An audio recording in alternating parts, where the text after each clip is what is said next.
Detective Recapped here. Today, I'm going to explain a drama mystery film called Flowers in the Attic, which is based on V.C. Andrews' cult classic novel of the same name. With controversial themes like incest and child abuse, Flowers in the Attic has been banned from different libraries for years. And just like the book, the movie shows how greed, prejudice, and cruelty can lead to these harrowing themes. Spoilers ahead. Watch out and take care. There is no sweeter innocence than that of a child's, so deeply enamored with their family, their parents, and the world. But there comes a time when one of those will turn their back on the child, taking their innocence with them. In the suburbs of Pennsylvania in the 1940s, the Dollanganger kids happily live with their parents, Christopher and Corinne. One day, the siblings Chris, Kathy, and the twins, Carrie and Corey, are playing when their father returns from his business trip. Corinne is elated too, especially after receiving a beautiful necklace. She kisses her husband, while Kathy watches with discomfort. Later, Christopher gives Kathy a ring as he asks her to be strong, especially since she's upset that he has to keep traveling for work. One day, the Dollangangers throw a surprise party for Christopher, but as they wait, an officer shows up and informs them of Christopher's accident.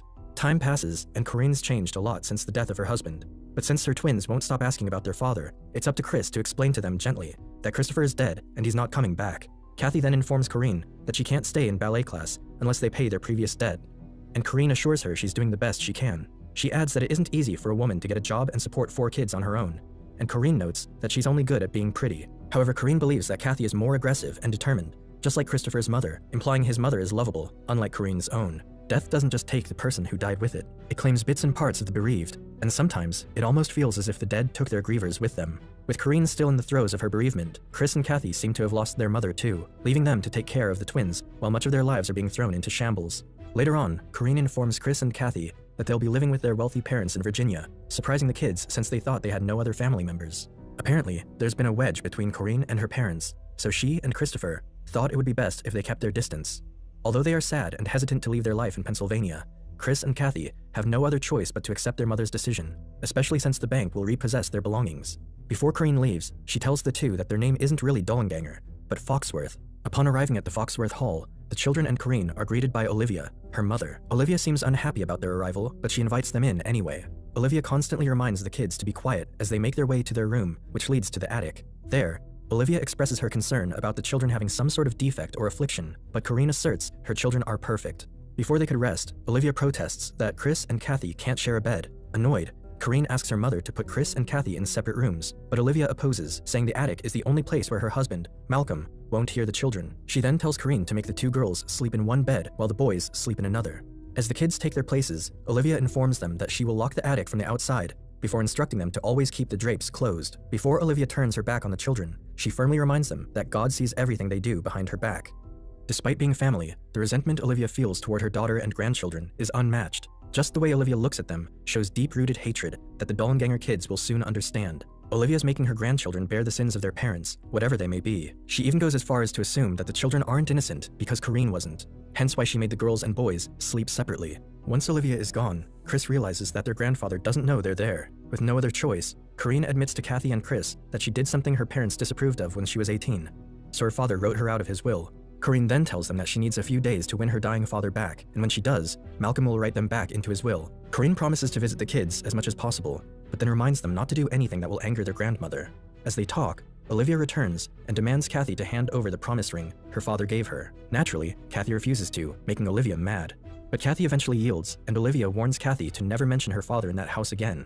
Corinne apologizes to her daughter, asking Kathy to trust her before finally leaving with Olivia. One can only imagine what Corinne did that has Olivia treating her children like complete pests. First, she assumes that they're defective upon meeting them. Then she doesn't trust Kathy and Christopher to share a bed. Now, Olivia is essentially condemning the late Christopher, and she even takes Kathy's last piece of remembrance from her father. The next day, Olivia brings the children a basket of food, along with a list of rules they have to follow. Olivia reminds them to always keep the room tidy, and their bodies clean and fully clothed. She also reminds them that boys and girls aren't allowed to use the bathroom together, before telling them that the younger kids can never make any noise. Worried, Chris says the younger ones need somewhere they can play freely, so Olivia shows them the stairs leading to the attic. Lastly, Olivia informs them that they're to hide in the attic every last Friday of the month, so the maids can clean the room. Olivia asks if they understand all the rules, and when the kids say they do, she tells them that they'll be immediately thrown out once the grandfather discovers them there, but not before getting punished for even being alive. Once Olivia is gone, the kids go to the attic, where they discover that they're not the first kids to be sent up there through a dusty desk with writing on it. The twins protest, saying they want to play in the garden, but Chris says they can just play pretend. In the meantime, Chris builds a swing for his younger siblings, and as he does, Kathy asks him what Olivia meant when she said they should be punished for being alive. Being positive, Chris assures her that their grandmother is just scaring them, and that their mother will take care of them. Although Olivia is decent enough not to let the children starve, she still makes it clear that their presence is not welcome in her house. She tells them they'll be punished by their grandfather for being born, leaving the kids to wonder what they've done that was so wrong for that to happen to them. Kathy is smart to realize that there's something they don't know, but Chris is too devoted to their mother that all he wants to do is trust her. During dinner, Corinne and Olivia enter the kids' room while they're playing. Corinne initially apologizes for her children's noise and mess, and she and Olivia leave the room again. Upon their return, Corinne seems shaken up, and when she asks how they are, Carrie immediately throws a fit and demands they go home. Olivia then enters the room and orders Corinne to stop Carrie from making so much noise, but the unafraid little girl stands in front of her and screams. Olivia quickly puts a hand over Carrie's mouth, but Corey comes to his twins' rescue and bites Olivia. The old woman pushes the little kids to the floor, and when Corinne stops her mother from hurting her children, Olivia tells her to remove her blouse so the children can see how their grandmother deals with someone's bad behavior. Trying to stand up for her children, Corinne tells Olivia that she'll never see them again if she doesn't stop. Of course, this doesn't bother Olivia one bit, and she only laughs, asking her to leave if she dares. When Corinne doesn't move, Olivia asks her again to take off her blouse, and when she does, the children see the lashes on their mother's back, with Corinne stewing in shame. Olivia goes on about Corinne using her wicked charms on her own husband, Malcolm, and living in sin with Christopher. She calls their marriage an abomination in the eyes of the Lord, and their children the spawns of the devil. In a menacing tone, she firmly asserts that she makes the rules in the house, and she executes the punishment. With that, she leaves. Whatever it was that Corinne had done, Olivia's sadistic streak is inexcusable. She relishes in showcasing the lashes she's given Corinne to her grandchildren as sigils of her punishing ways, making their mother the precedence of what happens if they ever dare cross her. And with how Olivia treats them as affronts to God, the children are likely but tragically thankful that they're not being lashed for their mere existence. The next day, Corinne brings the kids some paper and paints in the attic, and Kathy worries that Olivia might punish them. However, Corinne assures them that their grandmother won't go to the attic since she's claustrophobic. Now, Corinne finally confesses that Christopher was actually her father's younger half-brother. She felt neglected by her perpetually busy father, and Christopher's mother had recently died, so Malcolm took him in. Though they fought against it, Corinne and Christopher fell in love with each other. When they eloped, Malcolm furiously disinherited Corinne, while Olivia believed that her children will be born with hooved feet and forked tails. With all of this out in the open, Corinne earnestly reminds her children that God didn't punish her, not with them at least, because they're perfect. She hopes that they can understand that love doesn't always come when you want it, and sometimes it just happens against your will. Chris promises her that he understands. To society and everyone around them, Corinne and Christopher threw themselves into a world of sin and taboo, and never looked back. But to Corinne and Christopher, they just fell in love. Though they went against moral conventions, they are by no means evil or hedonistic, just two people who found themselves in a strange situation. From it, the dominoes just fell, at least, this is how Corinne sees it. Over the next couple of days, Corinne's visits to the attic become less frequent. When Chris points out that Corinne has only missed a few days, Kathy tells him that she has made a calendar, and Corinne hasn't visited them in a week. Ignoring Kathy's complaints, Chris tells her to fetch some water for the paint, and as she does, Kathy accidentally bumps into her grandmother. Irritated, Olivia asks why she's in a hurry, and Kathy says she's on her way to get some water for the paint.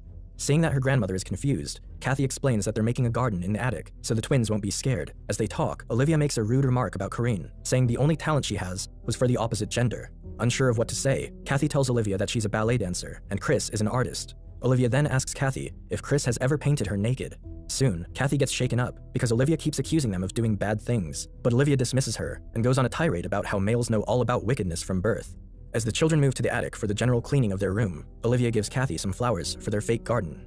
One day, when Corinne finally visits and brings more gifts, Kathy demands to know where she's been. Although Corinne explains that she had to spend as much time as she could with her father, she also mentions that she finally got to sail, leaving Kathy incredulous. Clearly, Corinne has been enjoying her newly found freedom. It's Corinne's responsibility to ensure the well-being of her children, but it must have taken a toll on her too, so she decides to take a break. This is her mistake, however, for she is her children's only hope in that grim place. Besides, it's not like the children are catching a break themselves. Despite this, Chris asks Kathy to go easy on Corinne, before asking if she can be there for the twins' bedtime. Smiling, Corinne says that while she'd much rather be with them, she has a movie date with a friend. At this point, Kathy's patience has run thin with her mother, and she spitefully asks her why she hasn't introduced them to their grandfather yet. Defeated, Corinne admits that her father forgave her only because she told him she never had children with Christopher, so she can't let them meet him, ever. Kathy and Chris's disappointment is unimaginable. Time and time again, they're being punished for their parents' mistakes. Their grandmother is a cruel and sanctimonious sadist, while their mother has neither a brain nor a spine. And if you're wondering how she manages to make movie dates even without a working brain or spine, she also happens to lack a conscience, and usually that's enough to spur people into action. A few more months pass by, and the children celebrate the holidays without their father. Kathy and Chris decide to make a present for the twins and their grandmother, with the hopes that she'll let them out. When Olivia enters the room, Kathy holds up the big Christmas card they made for her. For several moments, Olivia stares at them, but as her eyes grow misty, she turns away and leaves. Hurt, Kathy walks out and goes to bed. Even after all the nastiness that Olivia has shown them, the Dollenganger children never held a grudge against her. Unfortunately, there's nothing they can do that will change the way Olivia feels about them. But beneath Olivia's cold and merciless exterior, there seems to be something more. We saw it when she gave Kathy flowers, and we're seeing it again when she almost softened at the sight of the loving card. Despite this, Olivia remains faithful to her judgment and convictions. On Christmas Day, Corinne brings her children Christmas presents, including a television. She also explains that according to her father's attorney, Bart Winslow, it's only a matter of time before she inherits everything. When she mentions that there will be a Christmas party in the evening, Kathy asks if they can come. Though Corinne initially tells them that it's too risky, she changes her mind and lets them come on the condition that they will stay quiet and hidden. That night, Corinne shows Kathy and Chris her hiding spot when she was a kid, where she used to watch her parents' parties. When Malcolm finally joins the party, he gives Corinne an exquisite necklace that belonged to his mother, and Olivia can only enviously watch as her daughter wears it.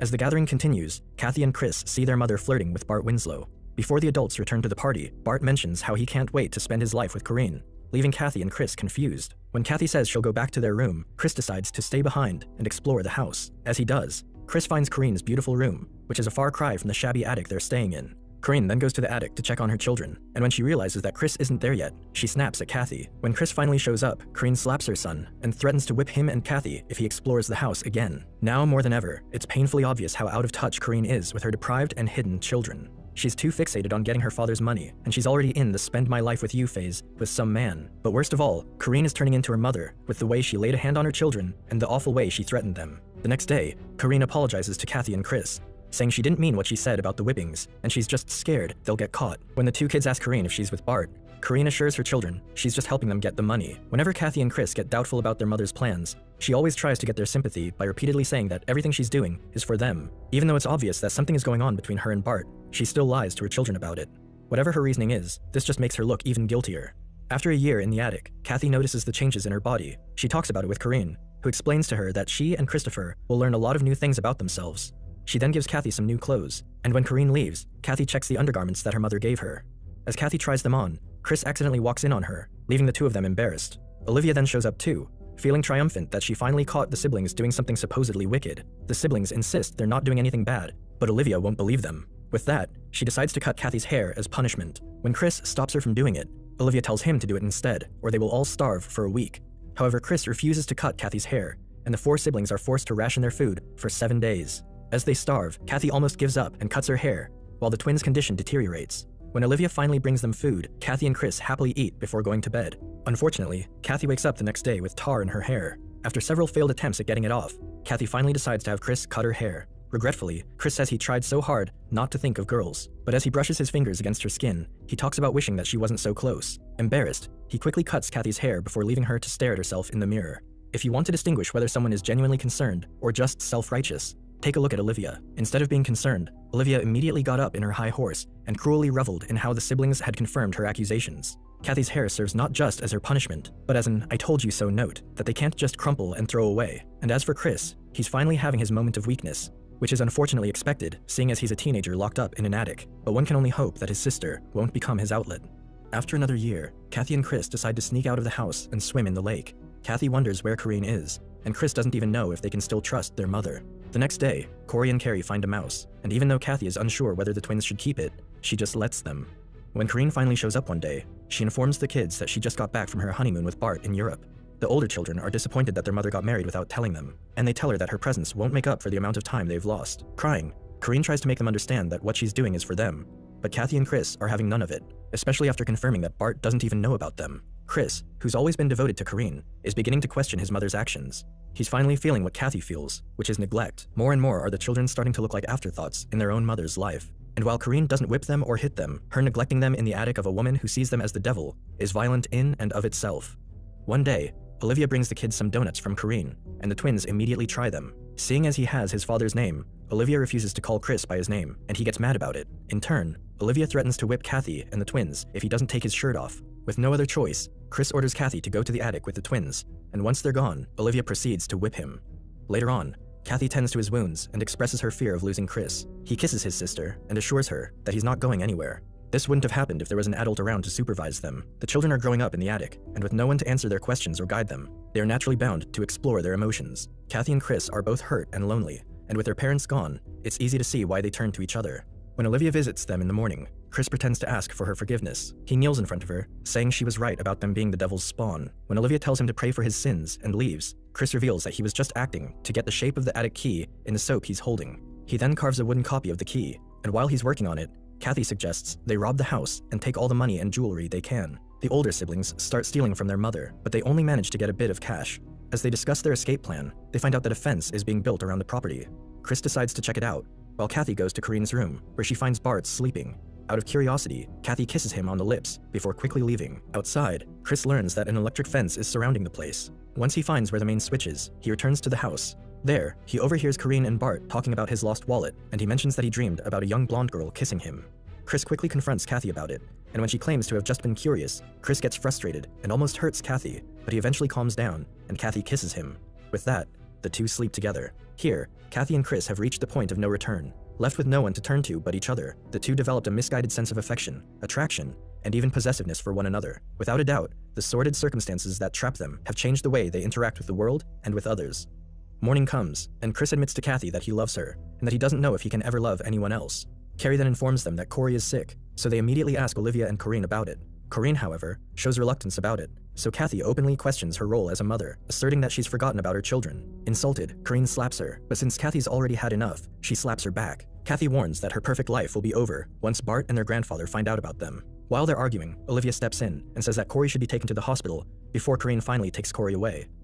After some time, Corinne returns. She solemnly tells her children that Corey died of pneumonia and that he's already been buried. The siblings grieve, especially Carrie, and that pushes Kathy and Chris to leave that night. But of course, they make sure to take everything they can. While stealing, Chris overhears the servants talking about Olivia carrying poison to the attic. He also learns that their grandfather already died 7 months ago. As he continues exploring, he catches Olivia brushing her wig, revealing that she's practically balding. When Chris suddenly coughs, he hurries back to the attic, but Olivia has already heard him. Meanwhile, Carrie feeds her pet mouse with the donut that Olivia brought them, and when it dies, they show it to Chris, who deduces that the donuts have been poisoned. The more bits of revelation that come their way, the more the siblings realize just how sinister their situation is. Only here is the very act of trapping children in an attic, deprived of sunshine and a social life, not the cruelest thing there is. They're completely betrayed and abandoned by their mother, who kept them hoping for and clinging to nothing, while their grandmother is literally killing them. The flowers are certainly in the attic because all the bad weeds are outside. Realizing that Chris has a key, Olivia shows up at the attic with a whip, demanding Chris to hand it over. Olivia tries to whip Chris when he refuses to give her the key, and he is too weak to even fight back. Kathy picks up the whip and threatens to use it on Olivia, who is standing guard by the door, but in turn, she just dares Kathy to hit her. However, Kathy can't do it, and when Olivia asks for the key again, Chris restrains her, letting his sisters go to the attic. When Olivia catches up to them, Chris shuts the door to the attic, terrifying Olivia. Her claustrophobias paralyzed her, and to make things worse, Chris turns off the light and leaves her by the stairs. As the siblings turn their back on their grandmother, Olivia confesses that it was Corinne who tried to poison them. However, the truth doesn't matter to them anymore. Before the siblings escape through the attic window using a rope, Kathy completes her calendar and writes, "Kathy was here," on the wall. When the butler sees them on the grounds and learns they're Corinne's children, he helps them escape by cutting the fence's power. Aboard a train to Florida, Kathy plans her revenge on her mother. For all its absurdity, Flowers in the Attic highlights what happens when people are in the throes of vulnerability. It began with Corinne and Christopher, and in their fragile state of being, they sought comfort and love from each other without intending to. It happened again with Kathy and Chris, who were prematurely forced to parent their younger siblings while having to deal with the sudden absence of their parents, unable to fully comprehend what's really happening around them. Kathy and Chris have also lost themselves in the process, and just like their parents, they saw the only positive force and reprieve in their lives as romantic love and sensual attraction. It just so happened that they were each other's reprieve. But certainly, incestuous relationships are typically reprehensible because they corrode the family unit and they thrive on an imbalanced power dynamic. It's hard to tell how much of it is consensual or intentional if the attraction is muddled by the pure kind of love that families reserve for each other. Still, this hooky element is hardly even the surface of the story. It's grounded in the effects of greed and grief, the effects of narrow-minded thinking, and the effects of letting innocent, unwitting children bear the sins of those who came before them. So long as greed and prejudice run rampant, more and more innocent children are cursed to become flowers in the attic. Subscribe to watch more videos like this. Turn on notifications. And leave a like, it really helps the channel out. Thank you for watching.